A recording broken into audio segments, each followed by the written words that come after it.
everyone. Happy Sunday. Welcome to Fabulous Living with Angela Jones. I'm your host, Angela Jones. Hope everyone has had a wonderful week. It's finally not raining here in DC. Hallelujah. I'm so glad it's not raining. I'm so sick of rain. Sorry, Lord. I know that we need rain for the flowers and trees and all that, but I'm so glad it's finally raining. And we have a really lovely sunny day. So, speaking of sunny days, today's show is really going to be focused on how you can bring the sunshine to someone's life.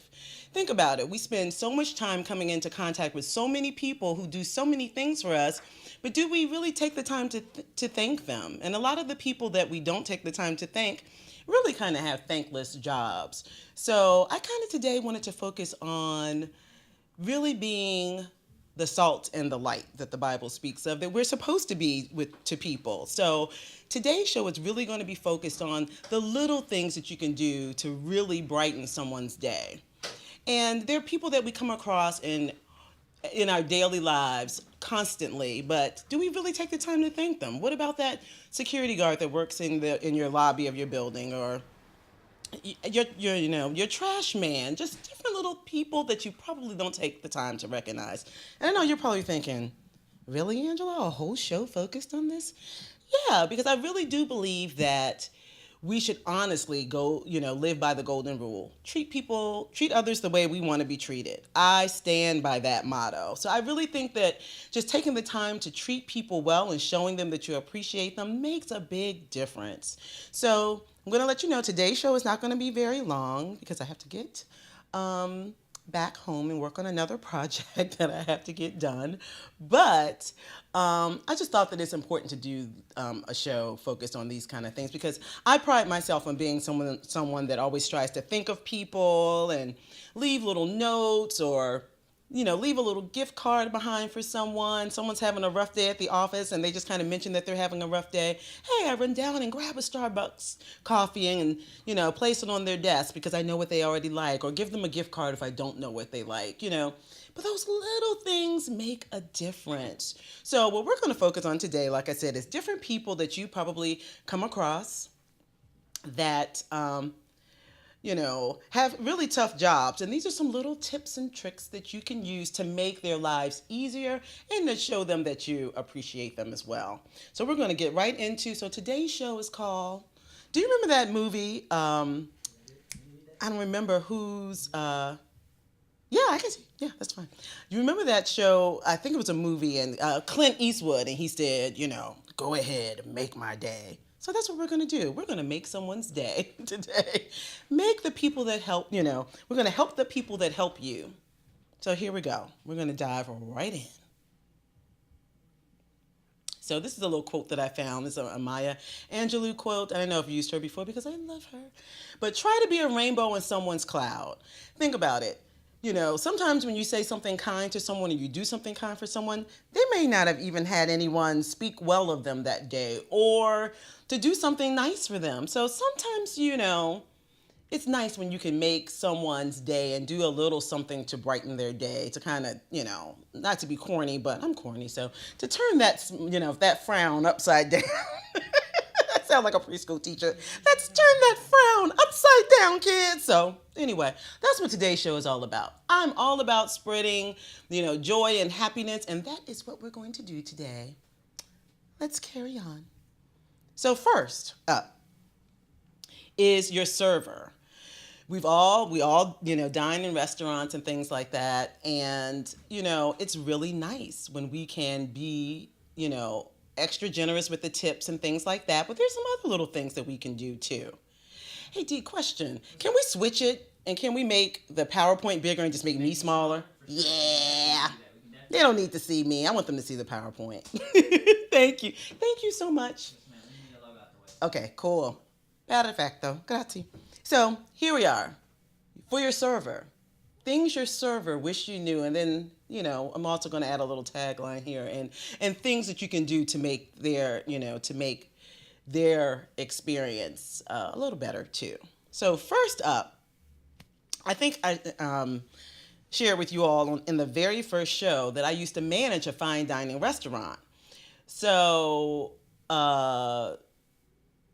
I got to see firsthand, what all goes behind the scenes with, um, making a restaurant happen to make everything. There's a lot that happens between the time that you come in the door, by the time you get seated at your table, by the time you get your menus and you get waited on, and everything that it takes between your entrance and getting your food on the table before you. It's a lot. It is a lot. And I've always been really kind and generous and good to servers, but I really had a big time paradigm shift once I worked in the restaurant business. So here I want to kind of give you a few things to keep in mind so that you can make your server's day. First up is I want you to know sometimes, when you say, well, I want to sit here, I don't want to sit over there. There's a method to their madness when they're trying to seat you. First of all, sometimes they have certain tables that have already, in better restaurants that take reservations, there are already certain tables that have already been reserved for those who made reservations. That's one. Two is sometimes it's restaurant policy to simply place you in another server section because they're alternating between all the servers that are on duty. So they don't want to load down one section and let someone else continue to make more money than another server may make if they haven't had any tables. So you kind of have to rotate and to see who's up next. So that's kind of why servers want to place you in certain sections, and they still end up trying to oblige you as much as they can, but they're thinking about where they can best seat you so that they can make sure that everyone is getting, that they're kind of doing a round robin and making sure that everyone is getting their turn to be served. So that's one important thing to know as soon as you come in. The second thing is, if you're in a rush, let your server know right away. They don't read minds. They do a lot of things, but they don't read minds, people. So let them know, hey, like I've always, especially if I am on my lunch break, I'm at a sit-down restaurant, because every now and then, I sit down and I want to have a nice lunch. And I don't want to kind of go to a place where I kind of have to carry it and take, I want to be waited on sometimes. That's the bottom line. Sometimes at lunch, and I'll, treat myself every now and then to a really nice lunch where I have to sit down and I want to feel the white linen across my lap and have a white linen tablecloth, the whole shebang. But I also need to get back to work in a relatively decent time frame. So I always kind of let people know right off the break, hey, I'm on my lunch hour, so can you expedite my order? And servers appreciate that. Don't tell them after you've already placed your order and then you're like, oh my gosh, I've got to hurry up and I've got to get back to work. Let them know right up at the top of the dining experience, hey, I've got to get back to work. And they will do as best they can to try to expedite your order. Now, I will say this, being in downtown DC, restaurants know, that everybody there is on their lunch break, and they are typically really good about making sure that they are kind of moving things along and running food faster and things like that. But even if you're not in a big metropolitan area, and maybe it's not your regular lunch hour, maybe you're just in a rush because you have someplace else you have to go, let them know that, and the server will try to do their best to expedite your meal for you. Next up is, don't interrupt your server when they're taking care of other guests. I mean, think about it. You wanted them to have your undivided, attention. You wanted their undivided attention while they were serving you. So don't kind of, when they're waiting on someone else, try to do the flagging them down and all that. Wait until they're finished, and they're going to eventually turn around, and then maybe you can kind of do the, hey, we need something over here or what have you. So don't interrupt them when they're with other guests. It's only fair to them and to the other guest that you wait until they're finished with them. Next thing up is, I don't think a lot of people are aware of this, and that is that servers make all of their money based on tips. Their hourly rate is anywhere from $2 to $3 an hour, and that's a bump up, because when I was in the restaurant business about 10 years ago, the hourly rate was like $1 and some change. Seriously. And I would have servers of mine who wouldn't even come and pick up their check. I mean, because it would be like, $35, if that sometimes, So they were like, Sometimes the checks would stay in the safe forever, and I'd have to say, hello, Lisa, your check is, you have like 3 checks here. They're like, oh yeah, I forgot all about it, Miss Angela, because they're not banking on that money. What they are banking on is you being a generous tipper. So keep that in mind that they're only making $2 to $3 an hour, and they are depending on your tip. So that's something I want you to keep in mind because their livelihood is based on those tips. And some people are full-time servers. So, if you gotten good service, give them 20% or more because they deserve it. If you feel like they gave you good service, then they in turn deserve to be tipped as such. Next up is only a percentage of your tips go to the server. Again, this is something I didn't know before I got into the restaurant business. I didn't know that, I didn't know that prior to going in. So think about it. That server has to split your tip typically between the bartender, the busser, and in some cases, the runner. So the person, and the runner is, if you don't know, the runner is a person who, sometimes how somebody waited on you, right? And took your order, but someone else actually brings you your food. That person is the runner. Sometimes it's the manager. A lot of times I worked in a smaller fine dining establishment, so it was usually me. I was usually the runner.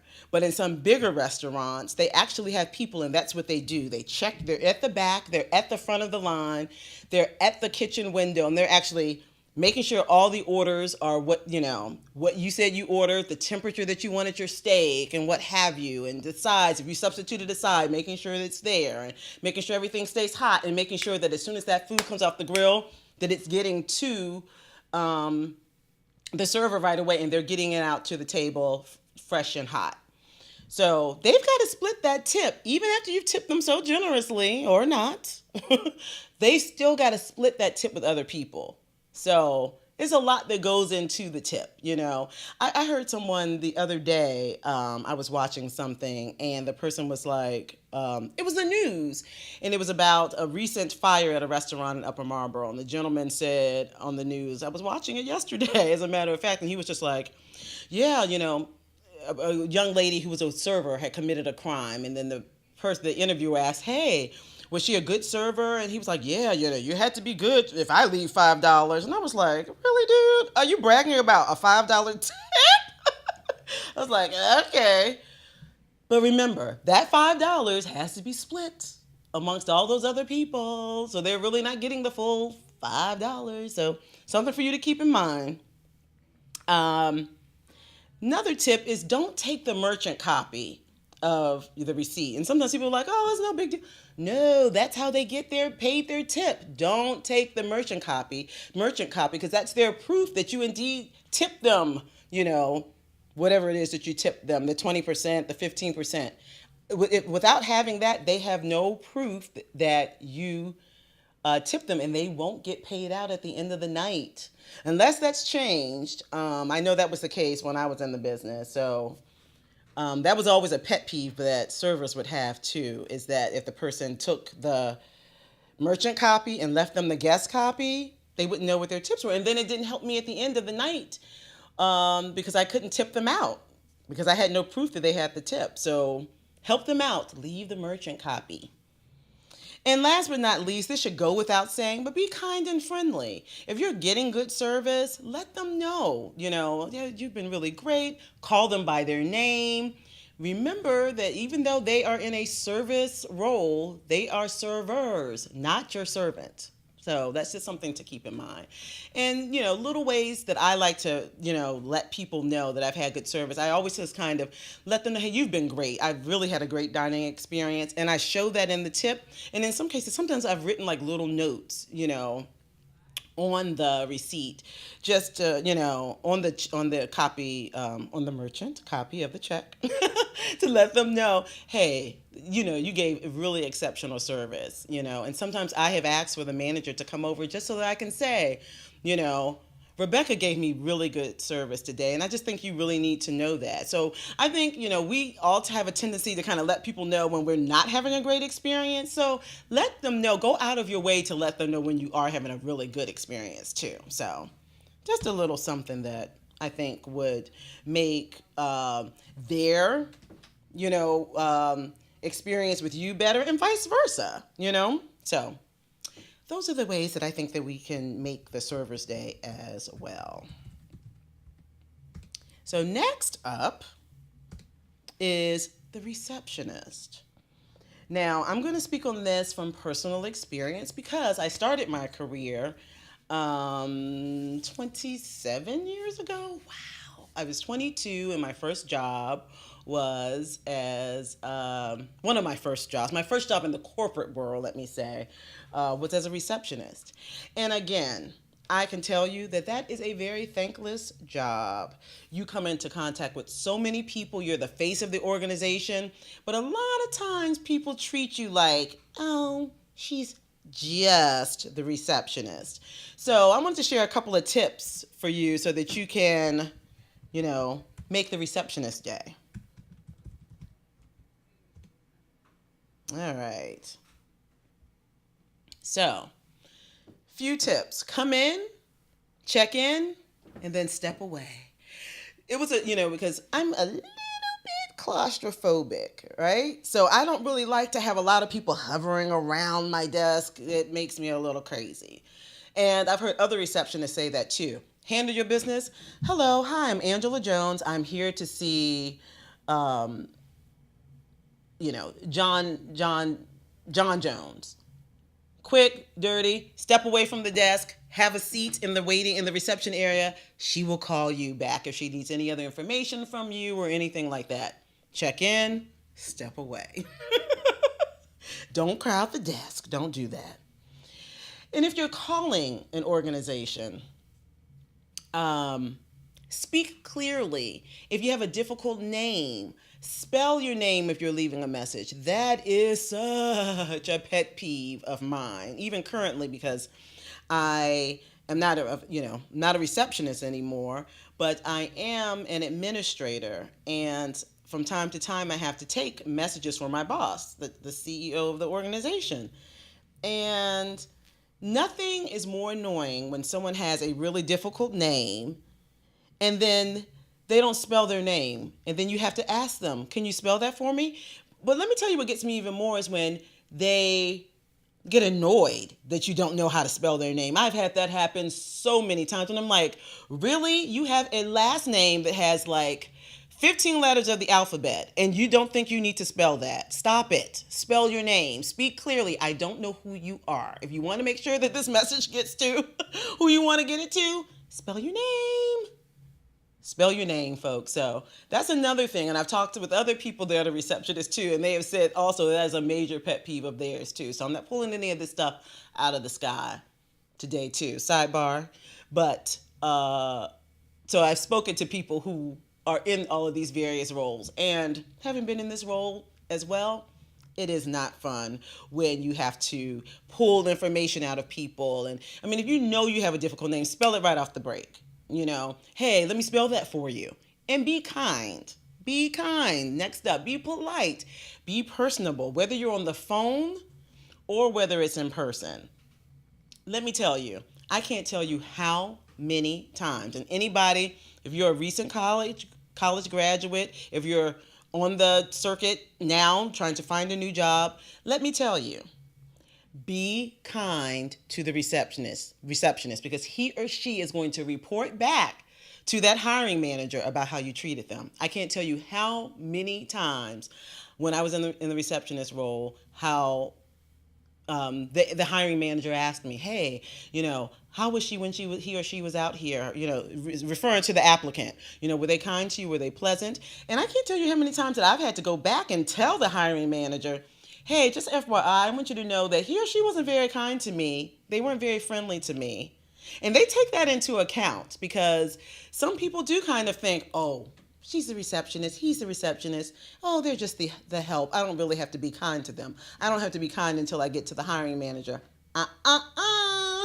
Be kind to everyone that you meet. But I'm telling you, that receptionist hears all, sees all, knows all. So be kind to him or her because they will throw shade. If you are not kind to them, they will let that hiring manager know. But in general, as a rule, be kind and polite to the person. They are there to, facilitate whatever it is that you need. Whatever it is, whoever you're about to visit, they need to make sure they can get that person, you connected to that person. In the interim, they're asking if you want coffee or tea or a bottled water. Hey, yes, they're the face of the organization and they're supposed to be kind and gracious, but you should be the same to them as well.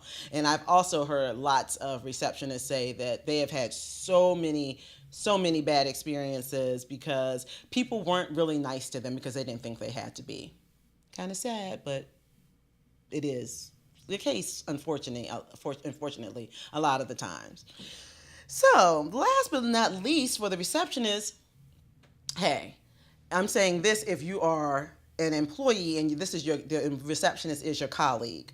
Grab a treat for him or her. Whenever I try to leave out to go grab coffee or go get myself like an afternoon treat or a snack or something, I always ask the receptionist wherever I've worked if they want something. And sometimes I don't necessarily ask them. I just kind of, if I've been, working with them a while and I know what they like, I'll just go grab them a coffee. I'll go just grab them a cookie. I'm already out anyway, and I'm stuffing my face. Get something for him or her because receptionists only really get typically breaks in the morning and the afternoon and lunch. They don't get a chance to, hey, the mood hits them. They want to, go get a coffee.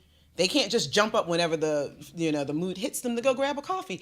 Be kind. Make their days, ask them if they'd like something, or like better yet, surprise them with something and have a treat for them when they get back. How nice is that? It's just about doing those little things. And I'm here to tell you it's those little things, just going the extra mile for people that really makes their day. Like I said, we're not talking about anything over the top. We're not talking about spending a lot of money or anything like that today. We're just talking about doing something out of the kindness of your heart that's just going to be a nice day brightener for the recipient, right? So, yeah. So think about them whenever you're stopping out. I mean, how awful is that? Everybody's leaving out. Sometimes several coworkers are getting together and saying, we'll be back. We're going to go get a coffee. And you're not going to ask the receptionist if they want something. Come on.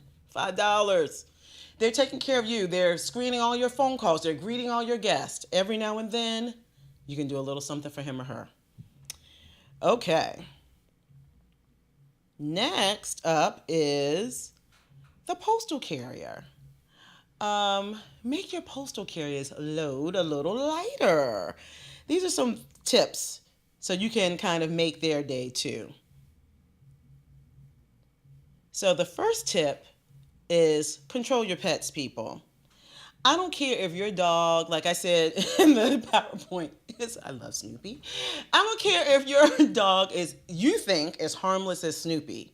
Snoopy might suddenly become an attack dog when they see a stranger. You don't know. I mean, again, dogs are from the wolf family. You never know when they're going to go psycho on you. I know I'm speaking about my own little dog, but sometimes he'll start off all nice and kind, and all of a sudden he'll get all Cujo on you. So if you know your dog is bipolar like mine, control your pets. Because you don't know if the carrier has an aversion to pets. So you want to make sure that they deliver your mail in one piece. They're just trying to do their job. So put Fido away, or Cujo, whatever the name is. Put the dog away.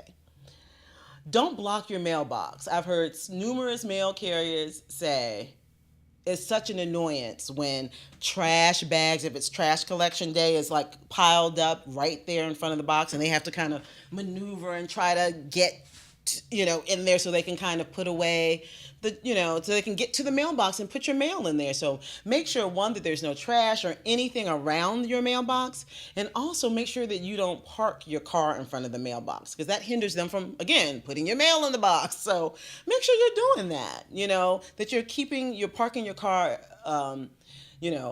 quite a ways away from the mailbox so they can get in, and also tell your guests to do the same thing. If they're visiting you during the times when mail could be delivered, make sure they're doing the same thing and adhering to those rules of not parking in front of the mailbox. Now, it's hot, and mail carriers deliver, as we know, rain, shine, snow, storms, you get your mail. So it's just nice to offer them something cold to drink, something that's already prepared. Because I know if I were a mail carrier, I wouldn't really necessarily take anything from someone that wasn't like something that's store bought and prepackaged. So a bottled water, a bottle of juice, or in the winter and the fall, some hot, like some cider, or give them a gift card to Starbucks so they can go on their break and go get them a hot chocolate or coffee or a latte or a macchiato or something. But those nice little gestures mean a lot. Now, I know a lot of times we think about our mail carriers like during the holidays, but if you are home often when the mail carrier delivers, that's a nice little thing to do, just to offer them something refreshing to drink, or something warm and soothing to drink, depending on the weather. That is just a nice little way to kind of go the extra mile and show them that you appreciate what they do. Again, I think sometimes the whole purpose of today's show is because I think a lot of times we take for granted that these people are around. Oh, that's their job. But if they're doing it well, doing it with a smile, everybody wants to be appreciated. So it's the little things that make a difference. So anyway. Last but not least for the postal carrier is learn their name. They've delivered your mail every day for years and you don't know their name? Come on now. Learn their name because, as I said, he or she knows yours because they're delivering your mail every day. Hey, Miss Jones. Hey, Miss Robinson. Hey, Mr. Jackson. They know your name because they get your mail. So at least take a minute to say, hey, by the way, I know you've been delivering my mail for a long time. I don't know your name. What is your name? I think too, when we tend to put a name to the face, I think that makes it, not only does it personalize it, but I think then when you know that person's name, you have a connection with that person and, that makes you more inclined to be friendlier and warmer and be more personal with them. Hello. So that's that for the mail carrier. Last but not least is the bus driver.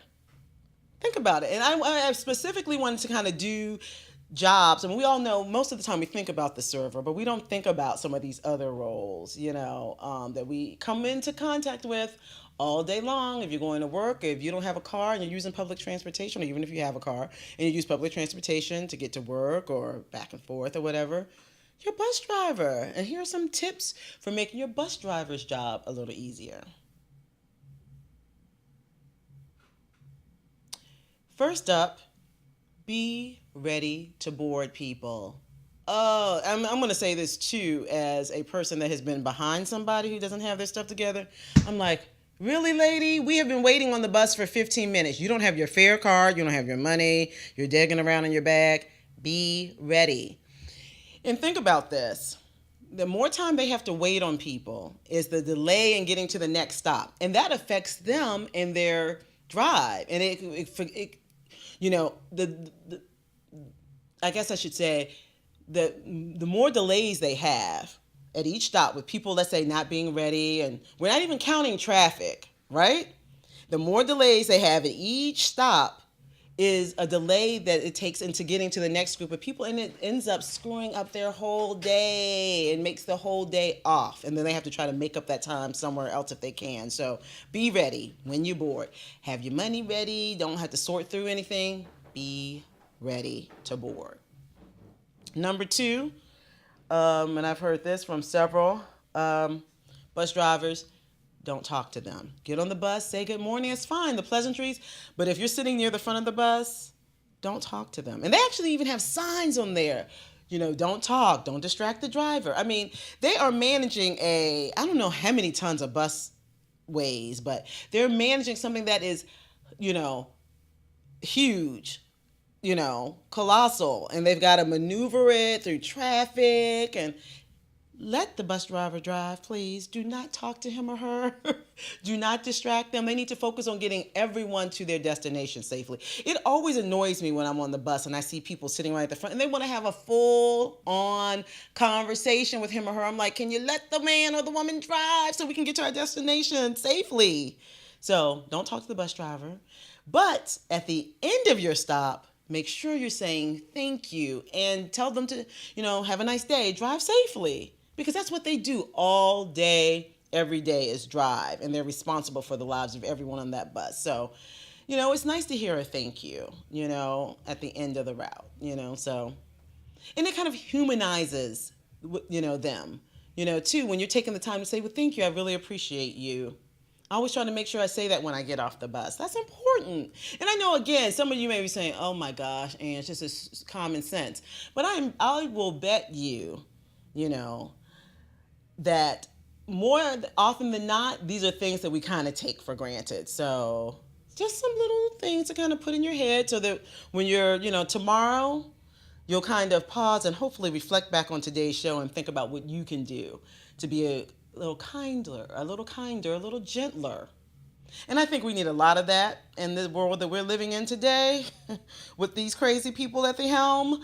I think that we need more of that. We need more of that, just that goodness and graciousness and thoughtfulness. So, anyway, those are ways that you can kind of make the bus driver's day. And then this is just another quote that I found that I thought that is a nice one too. Always be a little kinder than necessary, James Beard. And I just think that's amazing because we should be, a little kinder than necessary. I think that, being kind is great, but if you can be even a little more kinder, why not? No one's ever going to turn that down, right? Everyone, we're going to take a quick break and then we're going to go on. I have a few tips on etiquette that I want to share. A couple of things that you probably didn't know. I'll be right back.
Welcome back.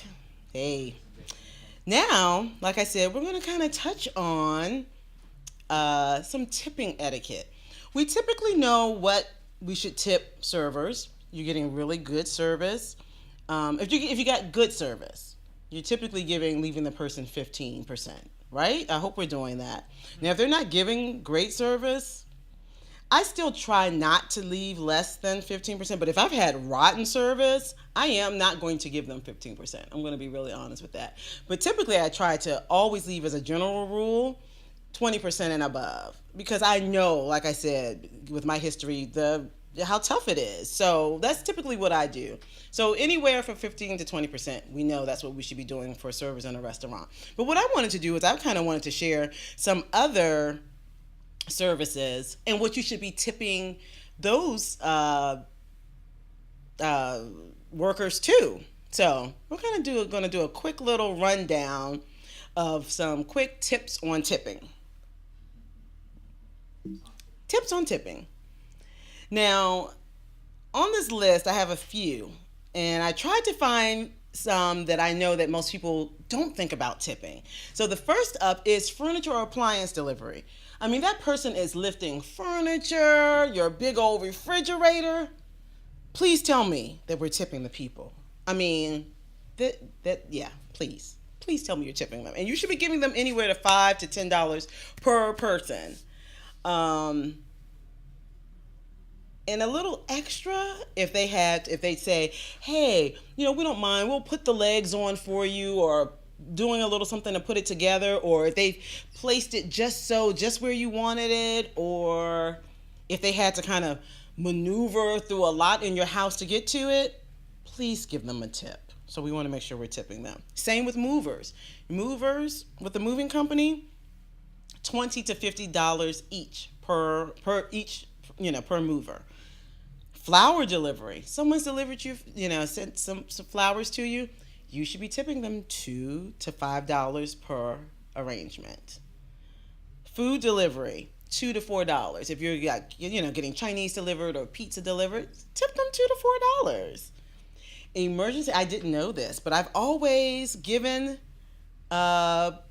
people like the AAA when I've been stuck on the side of the road or something like that. I've always given them a tip. But I didn't know that there was like an actual thing. It was a thing. So $5 to $20 for coming to bail you out, tow your car, what have you. Give them a tip. I think we kind of, as ladies, most of us know, manicurists, pedicurists, 10 to 20%. Hairstylists, 15%. The person who shampoos your hair, because typically that's not the same person that styles your hair, ladies, $3 to $5. And again, that's another person that doesn't get paid a lot. The stylist pays them, but they don't get paid a lot of money, when you're a stylist assistant and things like that. So make sure you're giving them a nice tip. Dog groomer, 15 to 20%. You should be tipping those people as well. So I kind of wanted to show you some of the people that you should be tipping and how much you should be tipping them. How fabulous is that?